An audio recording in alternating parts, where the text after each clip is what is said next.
Bonjour à tous, c'est Christophe pour ma chaîne NeoProDFX. Aujourd'hui, on se retrouve pour la présentation de la Creality Ender 3 S1 Pro.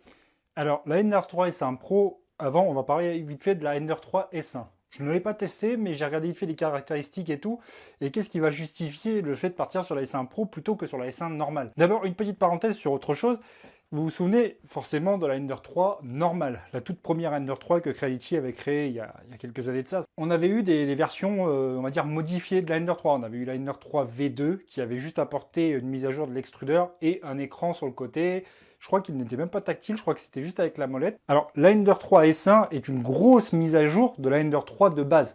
En gros, la reine, comme on l'appelait souvent dans le jargon de l'impression 3D, c'était la machine quasiment la plus performante dans ce style de taille. Hein, c'était du 220 par 220 par 250 de haut. En fait, la Ender 3 S1 va apporter une énorme mise à jour au niveau châssis, au niveau nouvel extrudeur. On va avoir l'extrudeur Sprite, je vais vous en reparler juste après. On va avoir toute une amélioration. En fait, le châssis, le plateau va être repensé. On va avoir quelques millimètres en plus au niveau hauteur, hein, en fait, sur la S1. Et la S1 Pro, on va être sur du 220 par 220 par 270 de haut. Du coup, on gagne 2 cm. C'est pas négligeable. Ça peut toujours servir sur des prints qu'on aurait peut-être besoin de ces 2 petits centimètres. On va avoir deux moteurs Z à l'arrière. Sur la Ender 3, on n'en avait qu'un. Ça va corriger beaucoup de défauts de la Ender 3. Au final, le câblage qui était un petit peu dégueulasse un peu partout. Donc maintenant, on va parler de la Ender 3 S1 Pro. Je vais vous mentionner les quelques améliorations qu'on a par rapport à la S1 normale et ce qui va justifier l'augmentation du tarif. Sur la S1 normale, on va être sur une machine qui va monter à 260 degrés maximum et on va avoir un plateau style BuildTac, hein, les simples avec du revêtement polycarbonate.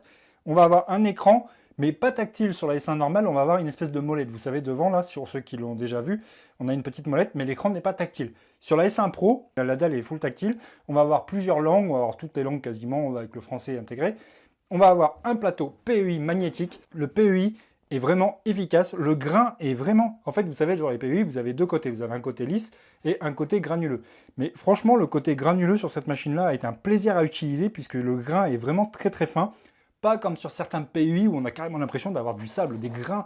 Là, on est vraiment sur quelque chose d'efficace, mais un grain qui n'est pas... Moi, je trouve que c'est agressif pour le dessous des premières couches, ça fait dégueulasse sur ceux qui ont des gros grains. Là, on est vraiment sur quelque chose qui donne un beau rendu, même sur le dessous des impressions, malgré qu'il y ait un grain.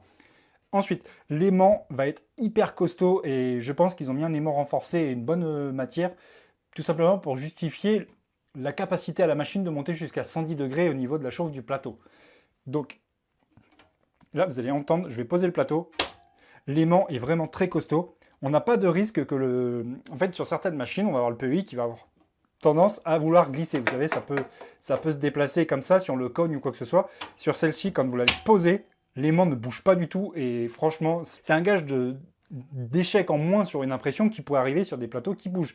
Sur certaines machines, on va avoir des pinces ou des cales ou des trucs comme ça. Là, on est sur quelque chose qui est vraiment costaud. Franchement, on ne peut pas le faire glisser sur l'aimant. L'aimant est vraiment bien en place.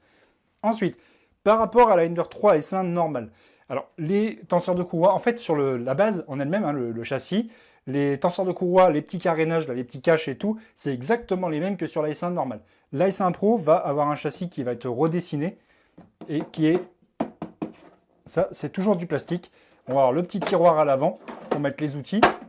La carte mère va être identique à celle de la S1 normale. Petit changement qui va être en plus sur celle-ci, ça va être le rajout de la bande de LED en haut qui peut s'allumer sur le côté avec un petit interrupteur. Je vous ferai des gros plans de toute façon.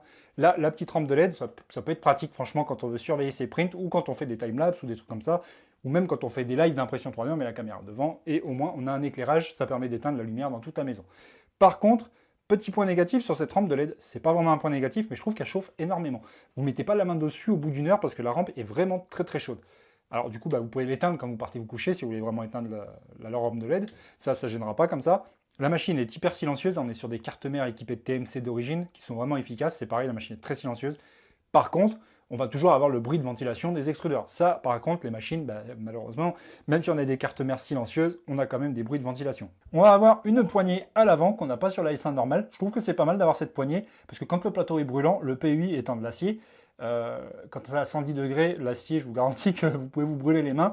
Donc le fait d'avoir mis une petite poignée à l'avant pour pouvoir le tirer, c'est pas mal, ça évite de foutre la main sur le plateau. De toute façon, on a des petits rappels de sécurité sur le côté pour dire de ne pas mettre les mains sur le plateau, parce que c'est très chaud. Le gros avantage du PEI, par contre, c'est que vous avez une impression qui a hyper bien collé, Bah, il suffit d'attendre que le plateau soit refroidi et le PEI, bah, vous avez juste à prendre la pièce à la fin, il se décolle automatiquement, même sur de l'ABS. Et c'est ça qui est vraiment pratique, parce qu'après, le plateau magnétique, si on veut, on peut toujours le prendre et le faire plier comme ça, si jamais la pièce est vraiment très collée. Mais normalement, le PEI, dès qu'il refroidit, la pièce se décolle toute seule. Que ce soit ABS, PLA, PETG, franchement, tous les matériaux que j'ai utilisés se décollent facilement. Ça peut être efficace de plier un petit peu sur du TPU, qui lui, par contre, va coller, et même en refroidissement, le TPU a quand même tendance à rester un petit peu collé. Mais bon, ça, c'est pas très compliqué, il suffit de plier un petit peu et ça se décolle. Alors du coup, je vais aborder d'autres petits points intéressants sur cette machine-là, comme je vous ai dit juste avant, en parlant de Ender 3 juste avant. On va avoir un Dual Z, alors c'est deux moteurs Z connectés sur le même stepper, mais on a deux tiges, du coup ça nous permet d'avoir un axe X qui est beaucoup plus stable, hein. On n'a pas un axe X qui va avoir tendance à pencher sur les côtés. Là, on est vraiment sur quelque chose de costaud. On va avoir donc du coup le connecteur d'alimentation à l'arrière avec un petit bouton sur le côté. Je trouve que c'est pas plus mal de l'avoir mis sur le côté parce que c'est facile d'accès, ça évite d'aller tout derrière, même si on a le câble d'alim qui est à l'arrière. Ça, c'est pas trop mal. Le câble management est vraiment très propre sur cette machine-là. Vous pouvez avoir juste une nappe sur le côté qui va piloter toute la tête d'extrusion et ensuite on va avoir le câble de plateau qui est gainé. Par contre, un petit détail à prendre en compte, c'est le câble du plateau. Si vous pouvez le thermoformer, vous prenez un chalumeau ou un truc comme ça, vous le faites un petit peu chauffer pour que la gaine garde la forme légèrement vers l'extérieur. Pourquoi? Parce que si d'origine elle se prend sur le plateau, vous voyez, ça peut venir s'accrocher sur le plateau. Moi, j'ai pas eu le souci parce que ma gaine, bah, elle tient très très bien. Vous voyez, ça se prend pas dans le moteur.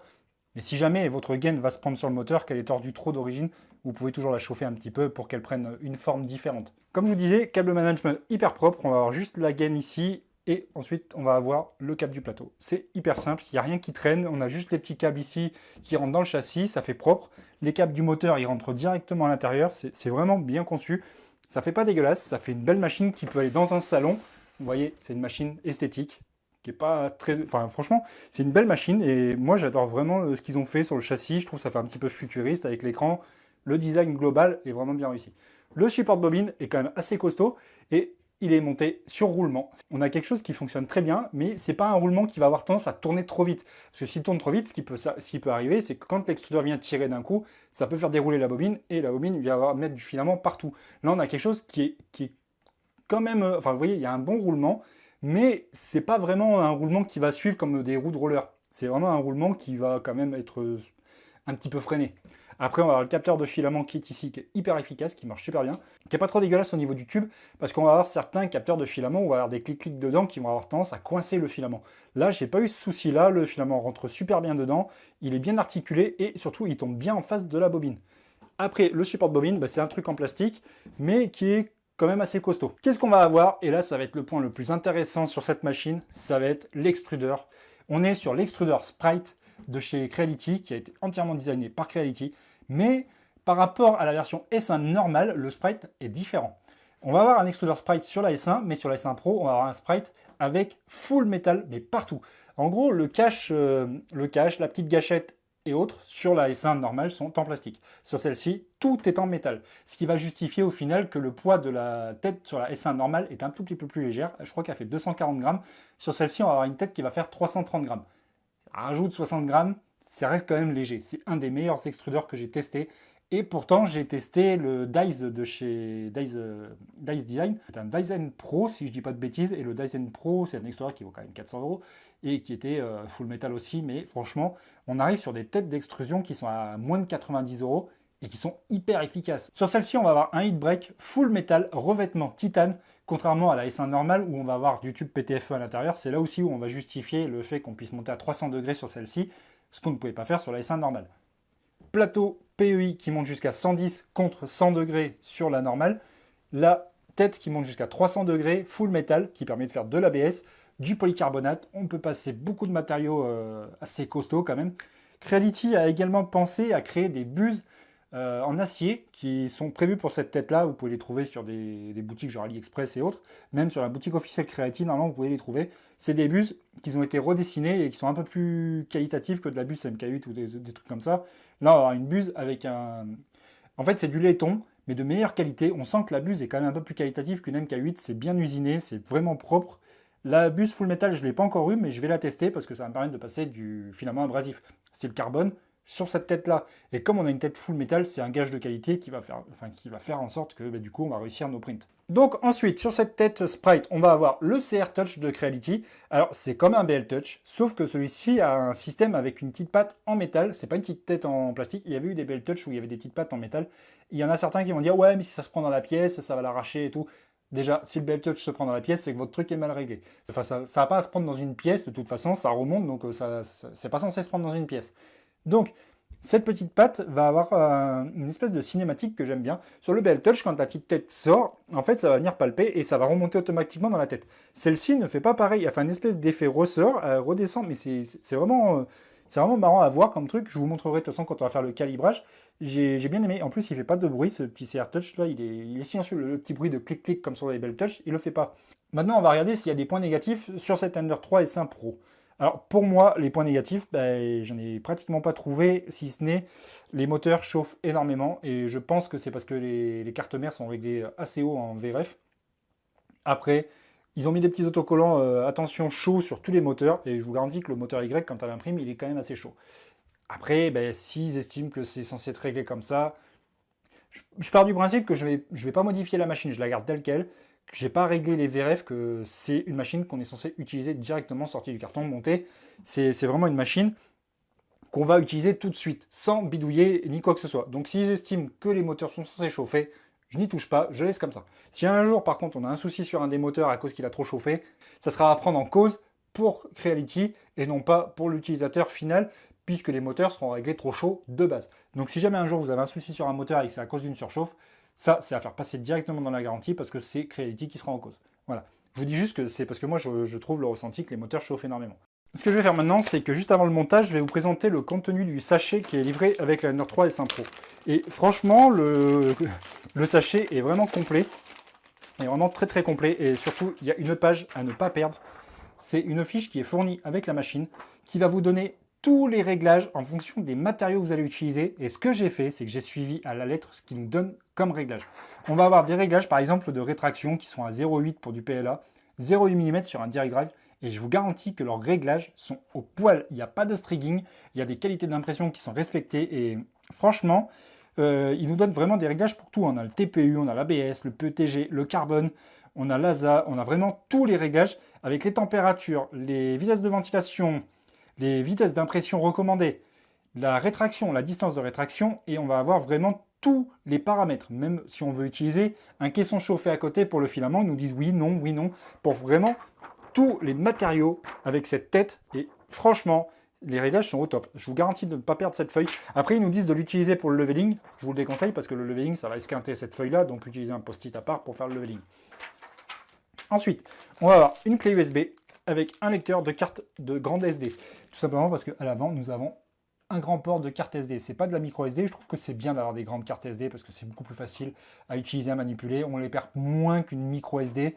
On a un port USB type C à l'avant également, qui est au final, c'est pratique parce qu'on a un port plus récent. Et au final, les câbles USB type C, maintenant, on en a sur tous les téléphones portables. Donc voilà. Ensuite, au niveau du contenu, on va avoir la petite pince coupante. Alors, c'est une pince toute simple. Et ce qui est pratique, c'est que le contenu du sachet, ce que vous pouvez faire pour ne pas le perdre, c'est le mettre dans le petit tiroir. Vous pouvez mettre votre petite clé USB à l'intérieur du tiroir. On va avoir... Alors, il y a un petit autocollant qui est ici, qui était à l'arrière pour dire que en fait, le câble, il fallait le connecter à l'arrière. Je vous montrerai après pendant le montage.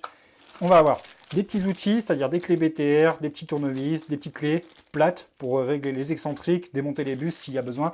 Et tout ça, ça va l'avantage de rentrer dans le petit tiroir qui se trouve à l'avant de la machine. Comme ça, vous ne perdez rien. Il y a même une petite aiguille qu'on peut mettre à l'intérieur. On va avoir les vis. Alors, ces vis-là, normalement, il y en a 4 plus une. Alors, c'est les vis qui vont venir se mettre sous le portique. On en a une de rechange en cas où. Alors, il y a un petit sachet qui est ici qui indiquait... En fait, les petites étiquettes, c'est moi qui les ai collées dessus. C'était la petite étiquette qui disait à l'arrière de régler sur 220, enfin 230 ou 115 volts en fonction du pays dans lequel vous êtes. J'ai de la chance, c'était bien réglé. On va avoir un end-stop de rechange qui va servir pour l'axe Z. Ça, c'est si en cas où vous avez un problème avec votre CR Touch d'origine, vous pourrez remplacer par un capteur en attendant de recommander un CR Touch. Ça, c'est franchement bien parce que du coup, si jamais on a un problème de BL Touch, qu'on a la petite patte qui pète, on peut toujours utiliser le end-stop mécanique qu'on va venir fixer sur le côté. Et du coup, ça nous permettra, si jamais on a recommandé une pièce, on a toujours un stop de rechange. Et ça, je vous conseille de le garder de côté, parce que du coup, c'est cool que la marque ait pensé à ça. On va avoir de la visserie en plus, que je n'ai pas eu besoin ici également. Ça, c'est des vis de rechange, si jamais il y a besoin. On a une buse de rechange qui est en 0,4 ici. On a également encore des petites vis. Et franchement, il y a beaucoup de vis qui sont en fait des pièces de rechange si on perd des pièces sur la machine. Et ça, il n'y a pas beaucoup de marques qui le font. Des autocollants. Alors, c'est cool. On a le petit bonhomme de Creality qu'on voit sur toutes les machines maintenant. On a des petits autocollants Creality. Si vous voulez les mettre sur votre machine, sur votre frigo ou sur votre voiture, vous faites ce que vous voulez avec. C'est mignon d'avoir fait ça. Ensuite, on va avoir le livret de garantie. Ça peut toujours servir. Vous remplissez vos informations sur votre machine. On a de la paperasse. On a encore des clés BTR en rab, en plus de celles qui étaient dedans. Et on va avoir le manuel de montage avec quelques petits réglages à faire sur l'écran. On a des QR codes si on a besoin d'aller sur le site pour avoir des notices un peu plus poussées. Franchement, vous sortez la machine du carton, j'ai mis, allez, grand max, 20 minutes à l'assembler. Hein. Je vous ai dit, j'ai juste monté le portique, câblé, monté l'écran et c'était réglé. Franchement, la machine, après, on a juste à lancer un BL Touch, régler vite fait pour avoir quelque chose d'horizontal le plus propre possible avec les molettes. Et on est parti pour imprimer, on a juste à mettre une bobine et puis c'est parti. Et franchement, il y a des machines qui sont dans ces prix-là et qui n'ont pas autant d'options, qui n'ont pas autant de matos fournis avec. Là, moi, je vous dis, après, c'est une 220 par 220 qui coûte quand même un billet presque de 500 €, mais vous êtes sur une machine qui est capable de faire tous les filaments aujourd'hui disponibles sur le marché. C'est peut-être qu'une 220, mais elle est capable de faire énormément de choses. Et niveau précision, vous allez voir la qualité des prints que j'ai obtenus avec. Et surtout la répétabilité des prints. Parce que j'ai fait une série de pièces, en fait, il y a certaines pièces que j'ai fait où j'en avais 24 à imprimer et c'était un print en fait qui se finissait. Je relançais, je relançais, je relançais, je relançais. De la première pièce jusqu'à la 24e pièce, la qualité était identique.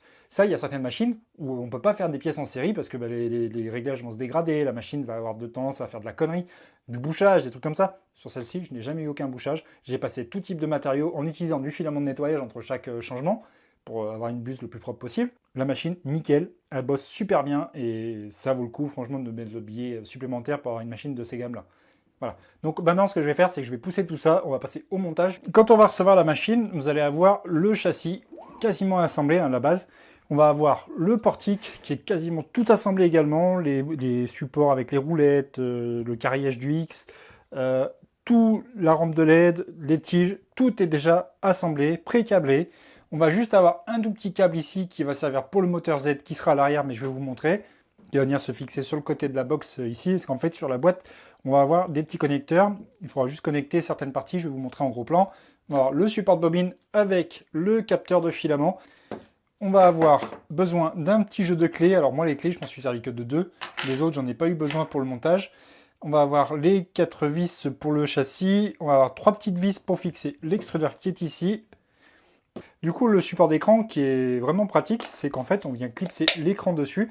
Mais si jamais on veut utiliser l'écran à part, en fait, on peut le déplacer et on peut s'en servir. Si on utilise une rallonge de ce câble, on peut le fixer ailleurs. Si on veut mettre la machine dans un caisson, par exemple, on peut carrément fixer l'écran à l'extérieur du caisson. Et ça, c'est vraiment intéressant à pouvoir faire. Allez, c'est parti pour le montage de la base et du portique.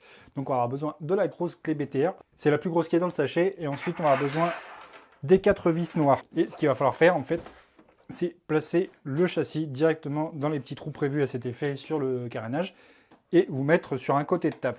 C'est beaucoup plus pratique, comme ça vous mettez la machine dans le vide et vous pouvez passer les vis par en dessous. Voilà, donc là on va prendre le portique. Alors on fait bien attention à ne pas écraser les câbles qui sont sur le côté, hein. Vous les mettez bien sur le côté comme ça évitera de les écraser et de les esquinter. Donc là ça va venir se clipser directement à l'intérieur. On fait attention également au câble qui est ici. Et là, ça vient se placer directement à l'intérieur. On fera le câblage après. Donc là, on prend la clé BTR, on vient passer une vis par en dessous. On vient prémonter la deuxième, mais sans la serrer, la deuxième également, pour pouvoir bien le placer de l'autre côté, pour être sûr qu'on est bien en face des trous. Ce qu'on fait, c'est qu'on ne serre pas, parce que si on serre et que là-bas, on ne peut pas tourner et s'aligner dans les trous, ben, on va foirer le trou de vis. Là, on retourne la machine, on fait pareil. On met la deuxième vis, et là, on peut serrer des deux côtés. Ensuite, on va avoir le petit câble ici du moteur Z. On va venir le connecter ici. Alors il y a un sens, hein. On essaie de le placer correctement pour ne pas l'abîmer. Tac. Tac. Voilà. Ensuite, on a le câble pour la rampe de LED et le tout petit pour le capteur de filament qui est une rallonge qui remonte jusqu'en haut du portique. Voilà. Ensuite, on fait pareil de l'autre côté. Ici, on a le deuxième connecteur du moteur Z qui est ici. Là, on le connecte également. Important, dans vos petits connecteurs blancs comme ça, regardez bien que vous n'avez pas des fils qui sortent des pins. Hein. Il faut bien que ce soit à l'intérieur, que ce soit propre, que ce ne soit pas coupé. Parce que si jamais c'est coupé, il y a des moteurs qui risquent de gratter. Regardez bien que votre moteur Y également est bien connecté. Si jamais il n'est pas connecté correctement, ça risque de faire des soucis aussi. Ensuite, on va prendre la gaine plate. Alors, la gaine plate va se passer comme ceci. Vous avez un petit capuchon ici en plastique qui va venir se fixer là. Vous allez le passer dedans comme ça. Et là, vous allez connecter le moteur X et le capteur. Alors, faites très attention au câble du capteur qui est très très fin et qui risque d'être facilement coupé si vous ne faites pas très attention. Voilà, donc ça c'est aussi simple que ça. Là, on va passer le câble ici en attendant. On va venir fixer l'extrudeur. On va avoir besoin de 3 petites vis, de la clé BTR un tout petit peu plus petite. Autre chose que j'ai oublié de vous parler sur l'extrudeur, c'est que ici vous avez une petite vis de réglage qui sert à régler le ressort de l'extrudeur pour la pression si jamais vous avez des filaments qui ont tendance à glisser plus ou moins. Vous avez une toute petite vis qui est sur le côté ici. Donc ça sert à régler la tension du ressort. Donc pour placer l'extrudeur, vous allez avoir un petit guide ici qui va vous permettre de le tenir. Vous voyez, la petite vis ici vient le tenir. Vous prenez une petite vis BTR comme ça. Et là, vous les passez dans la petite plaque. Enfin, une en haut, deux en bas. Là, on serre bien. Et voilà, la tête d'extrusion est montée. Maintenant, on n'a plus qu'à passer la gaine ici. Vous voyez, vous avez un petit connecteur. Vous le passez dans l'espèce de petite pince ici. Là. Donc pour le faire, ça, ce qu'on fait, c'est qu'en fait, on va pincer un tout petit peu le câble.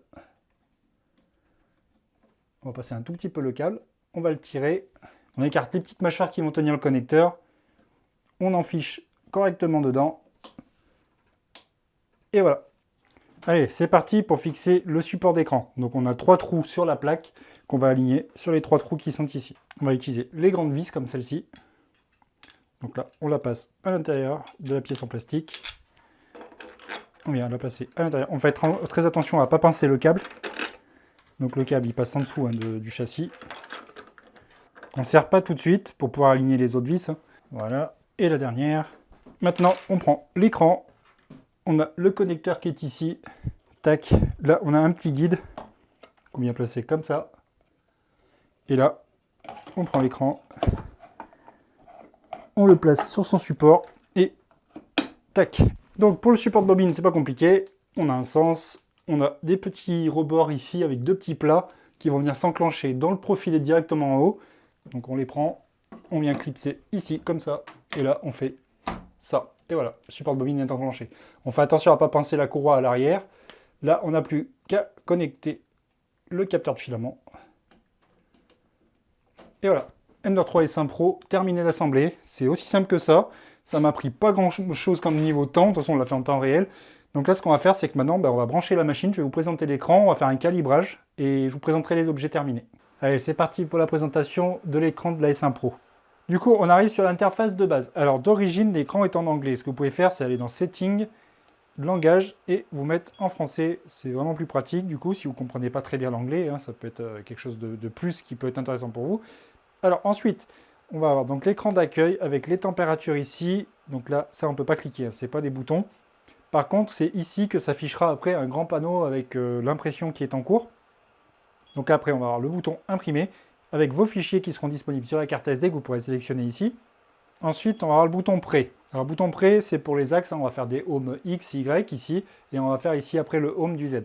Alors ça, on le fera après. Je vous montrerai comment ça se passe en même temps sur la machine. On va avoir ici Entrée-Sortie. Alors, Entrée et Sortie. Alors ici, vous avez la température de buse que vous rentrerez ici manuellement. Si vous voulez lancer directement la température de chauffe ici. Et ensuite, dans Entrée et Sortie, ça sera des valeurs en millimètres. C'est-à-dire que si je rentre 100 ici, et que j'appuie sur OK, ça va extruder 100 mm. Ici, sortie, ça sera pour faire sortir 100 mm. Ensuite, dans Manuel, on va avoir ici les températures de chauffe. Donc, on va avoir le bouton préchauffage de PLA, préchauffage d'ABS, pour refroidir, le contrôle du ventilateur. Et ici, ça sera pour le plateau chauffant. Donc ensuite, ici, dans Paramètres, on va avoir les paramètres de l'appareil, c'est-à-dire préchauffage du PLA et préchauffage de l'ABS qu'on va ici définir. Alors ça, c'est vous qui pouvez définir ces valeurs pour qu'après, le bouton de préchauffage utilise vos valeurs. Parce que de base, je crois que la température du plateau était sur 70 pour le PLA. Moi, je l'ai mis à 60, ça suffit largement. Et même avec un PEI, je pense que vous descendriez à 50 degrés, ça suffirait largement. Ensuite, on va avoir les langues et le niveau. Ici, ça va être pour faire le leveling. Donc là, en gros, ça va faire un leveling automatiquement. Donc la machine va se placer au milieu. Là, on aura juste à appuyer sur lancer et ça va faire un auto-home. Donc ensuite, dans paramètres avancés, il va y avoir les mouvements avec toutes les vitesses que vous pouvez régler, hein, les vitesses max de la machine. Tout ça, c'est vraiment le menu pro. Ça, c'est le menu où il faut aller toucher si vous êtes un utilisateur expérimenté d'une imprimante 3D. Vous allez avoir ici les températures de PID que vous pouvez régler. Et ici, rétablir tous les paramètres d'usine. Ensuite, dans concernant, ça va être toutes les informations de la machine, hein, c'est-à-dire qu'en gros, vous allez avoir la version du firmware, vous allez avoir la taille d'impression, le site web de Creality, la version du firmware d'écran également, et le modèle de la machine. Allez, on est parti pour le calibrage. Donc on va appuyer sur niveau. La machine va faire un home automatique. Une fois que c'est fait, donc là, on va régler tous nos points. Donc on va faire point numéro 1.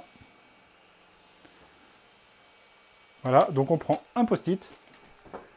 Et là, on va regarder si le post-it frotte ou pas. Donc là, ce qu'on va faire, c'est qu'on va faire le point numéro 2 en premier. On met le post-it. Donc là, on voit que le post-it frotte dans le vide. Donc là, on desserre la molette. Là, c'est bon, ça frotte. Point numéro 3. Là, on peut voir qu'il frotte beaucoup trop.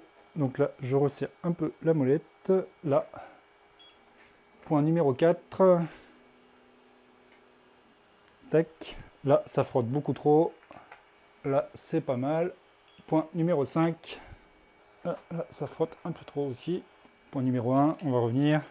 Là, c'est beaucoup mieux. Nickel. Comme ça, on a un calibrage des 5 points correctement fait. Et maintenant, quand on appuie sur lancer, c'est le nivelage automatique qui commence. Donc le Belt Touch va faire un quadrillage de toute la machine, enfin de tout le plateau. Et comme ça, on aura un mappage qui sera le plus propre possible. De temps en temps, il ne faudra pas hésiter à le refaire. Si vous voyez que votre niveau il bouge un petit peu, hein, il faudra le refaire. Mais franchement, moi, sur une vingtaine de prints, j'ai pas eu à le refaire.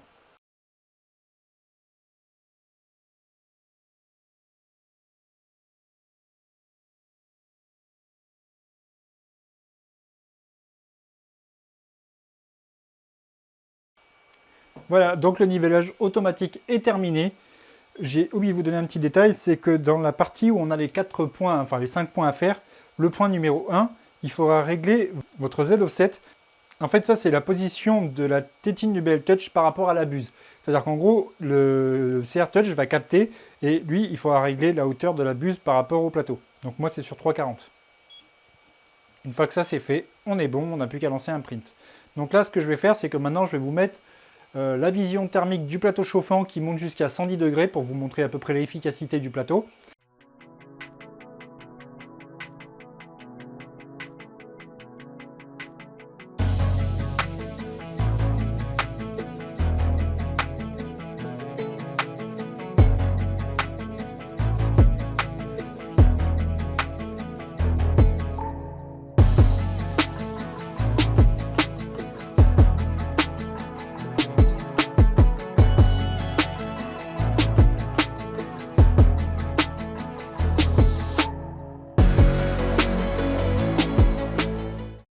Voilà, donc on se retrouve pour la présentation des objets imprimés avec la Ender 3 S1 Pro.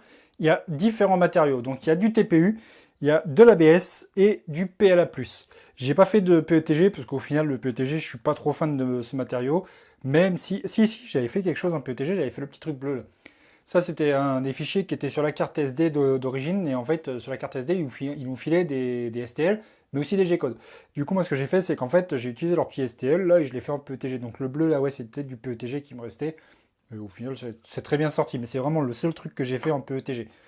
TPU, j'ai refait un pneu que j'avais fait sur la Ender 3 à l'époque, et en fait, c'est un modèle que j'utilise souvent pour tester le TPU, et au final, la machine s'est révélée très efficace également sur le TPU.